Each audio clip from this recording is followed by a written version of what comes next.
going. So I had somebody ask me a question that I get all the time on Tumblr, especially here on YouTube, and I feel like I've answered it 800 zillion thousand billion times. So I'm just gonna make a video about it, and it is a question that goes like this. Okay, I don't actually have the exact quote in front of me, but people are always asking, how can I lose the maximum amount of weight on the starch solution and not overeat on starches? Is there a calorie, limit on the starch solution? Do I need to watch my portion sizes? People always comment and tell me that they're really afraid that, being on the starch solution isn't going to result in the amount of weight loss that they have envisioned or what they want their body to look like. And that a lot of people think that you have to be 100% raw to lose weight, because that's how we've seen so many gurus and whatever YouTube personalities do. But that's not true. I myself have lost 30 pounds predominantly eating starch, and now I am eating more raw and fruit-based diet, but that was my own choice, and I just feel better doing that. So enough about me. We'll talk about the topic. So one book that I really recommend that you read is by Dr. McDougall. It's the McDougall Program for Maximum Weight Loss, and in it he goes over starch solution basics. So if you haven't read the actual starch solution book, you don't really need to buy both of them. You can just buy this one.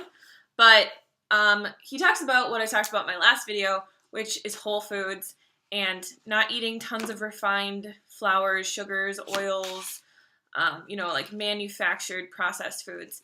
And I actually had someone comment on my last video and say that it doesn't matter, what form your food comes in. 1,500 calories is 1,500 calories, and 5,000 calories is 5,000 calories. So you would lose the same amount of weight on either amount. I don't actually agree with that at all. And the reason that I don't is because when you eat foods in their whole form, you're getting everything that nature provided you with to digest and assimilate those foods in your body. So you're getting all the water, all the vitamins, minerals, protein, fat, carbohydrates, and all of that good stuff.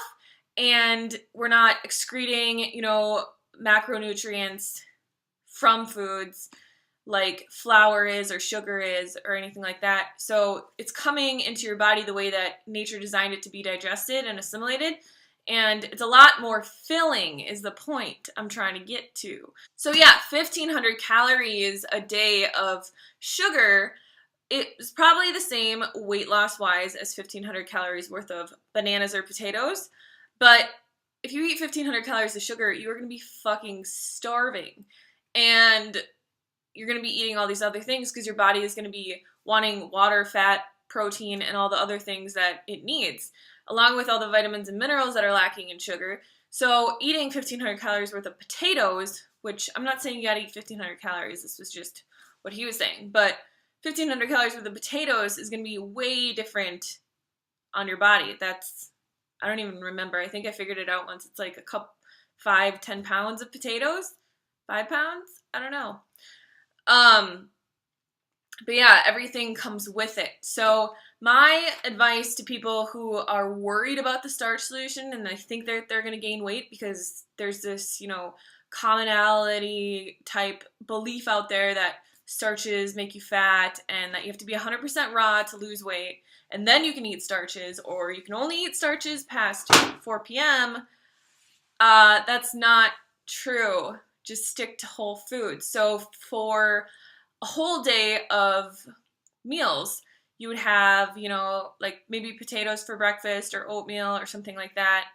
Then for lunch, you'd have brown rice with steamed vegetables, as much as you want of all of this. And for dinner, you'd have something similar like potatoes, rice, quinoa, like a vegetable soup or anything that's really filling, but eat it in its whole food form. The same thing goes for fats. Like if you're craving fats on the starch solution, Dr. McDougall never ever says like a macronutrient ratio that you have to stick to. So he's not like you have to stay 80-10-10 or you have to stay this or you have to stay that. And you can eat fats on the starch solution. If you're craving them, there's a reason that you are. Like if you're just dying for an avocado, then eat an avocado. And you'll find that, you feel more balanced and you'll actually feel fuller. What I found in my journey that I've shared a lot with you guys is that when I was eating really, really, really low fat, like 2%, 5%, even 10% a day, I was always hungry. And I like to talk about the fact that I'm not an athlete. I mean, I do a lot of exercise in the summer, but right now it's winter and it's freezing outside. And I don't have a gym membership.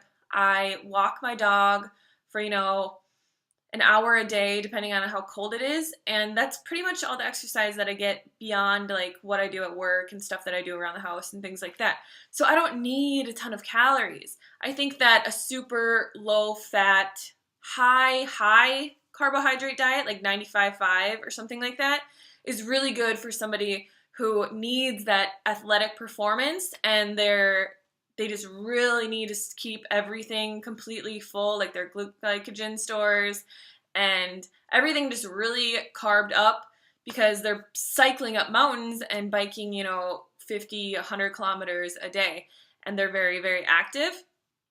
For me, I can eat a little bit more fat like at night, and it fills me up so much more than like if I just ate potatoes or like 95.5.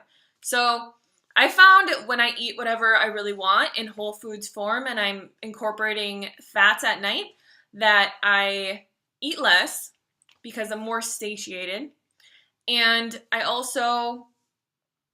just feel better. I don't crave a lot of like nighttime stuff. I know when I was eating really low fat, I would eat like a huge dinner. It didn't even matter how many calories it had.